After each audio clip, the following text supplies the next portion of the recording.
Hey folks, welcome to Andy's Audio Crap, where we talk about audio gear in all of its glory. Today we're going to talk about a bunch of receivers that I bought online during the month of November 2024.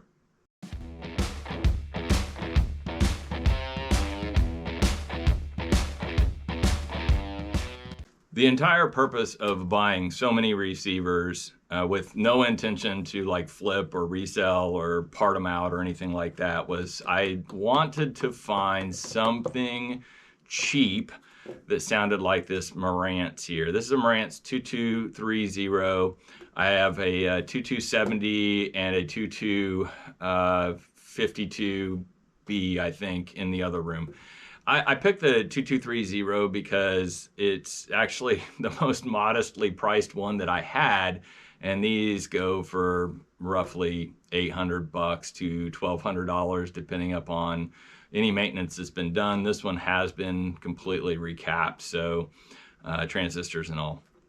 With that in mind, I'm like, man, Marantz used to be affordable and it's not anymore. So I really wanted to explore, is there a means to buy a receiver that sounds like the Marantz for a small fraction of the price? And so I basically came up with a rule that in general, I would try not to exceed like $200 on a near vintage and $800 on a true vintage. Now, I did exceed that in one case, but that was just one that I had sitting around. I didn't have to purchase it. So 24 purchase total. Some of them I already had, so you'll see some videos come up. Like and subscribe to it so you can see how these all compare to the Marantz. I purchased 24, but I already had a lot on hand, so you're gonna see a lot of videos come up over the coming months. The 24 I purchased online, 4 are still in transit, so you won't see them in the glory of the background here or the foreground.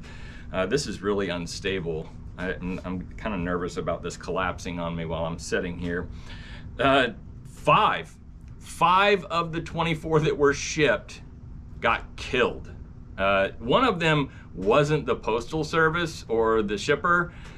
It was just infested with freaking cockroaches. Like, not even joking. Bought it from an eBay seller with a good reputation, and when I opened it, I like start seeing legs and stuff fall out. Like, oh my God, put it right back in and took it outside to open it the rest of the way.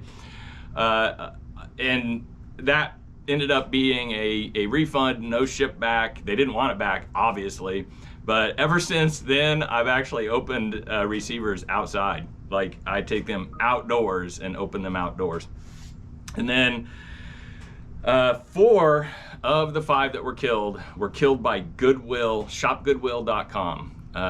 I buy a lot of stuff on shopgoodwill.com with the idea that I am only going to get this thing for parts.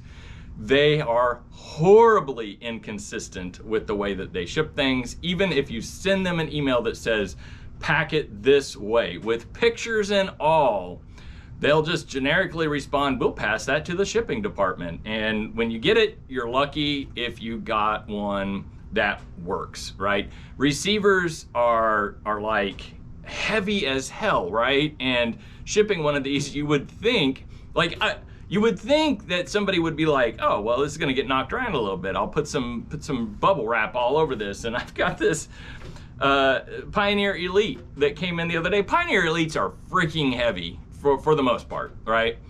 This one is no exception to that. It came in 1 layer of bubble wrap. Of course, it was freaking destroyed. So I messaged them and they're like, well, you gotta ship it back to us. That's the case with everything that you claim as a damage with Goodwill. They will make you ship it back. And that's, for me, not a horrible inconvenience because I'm already going to FedEx just about every day anyways for my business. But if you're like in the boondocks and the nearest FedEx store is like 30 miles away, plan on making a trip. You got a 25% chance of needing to make a trip because that crap's not gonna make it to you. I don't even buy vintage, true vintage. on Goodwill because of what I get with the semi-vintage 90s, semi-modern stuff that I've got here around me. It's just absolutely atrocious. As far as like how I select the eBay stores, if you've got any feedback that you did not take ownership of, like you're trying to blame the customer, I won't buy from you. I won't even touch your store. I don't care how good the deal is, I won't buy from you.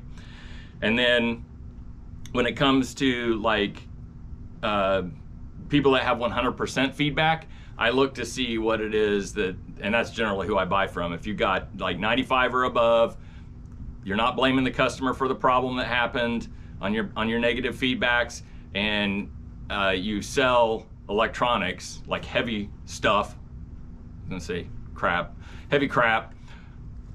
You obviously have done this before. I don't need to coach you. It's gonna go pretty smooth. Anyways, so back to Goodwill.com. Like a lot of the parts that are on my eBay store, Andy's audio crap on eBay, are from ordering a turntable on Goodwill. It's almost guaranteed it will not make it. Like 75% of turntables do not make it, despite providing really good instructions. Okay, so with that in mind, all of that information, got that out of the way, the series that I'm going through is the Marantz compared to all of these others. And for the most part, the Marantz stands out, right? It has that magical Marantz sound. Its curve is kind of like a U, a valley, if you will. And even without the loudness on, now you turn the loudness on and it just goes ape on that. You got like, you better have some good woofers because it's gonna thump hard.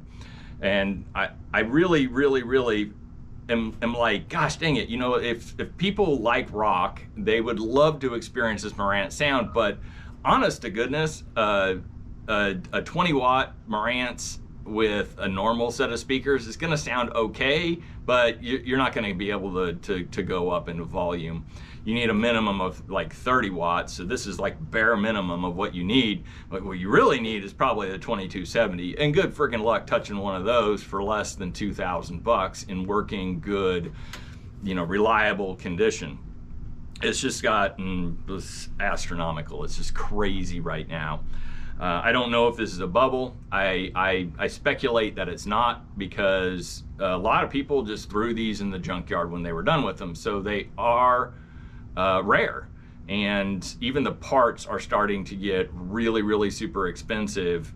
And so you can imagine that somebody does find like a 2270 and they want to restore it, then, you know, you're pumping money into parts. So to find a unit that's like looks good, that's a candidate for restoration, you're going to be upwards of $1,500 to $2,000 if you do the work yourself, and let alone taking it to a shop. So there are exceptions to what I just said. There are people out there that are, you know, they find the anomaly. They found one on like Craigslist or Marketplace for 200 bucks, and that happens. You hear those stories. They are the unicorn stories. So that is all I really have to say about all of this. I have tons and tons of videos coming up comparing this Marantz. I have lots of turntable videos coming up over the next couple of months. Do please subscribe. I'd love to see you here for the future videos. Couple of videos back, there are the beginnings of the videos for this dude. So thanks for joining me. Have a good day.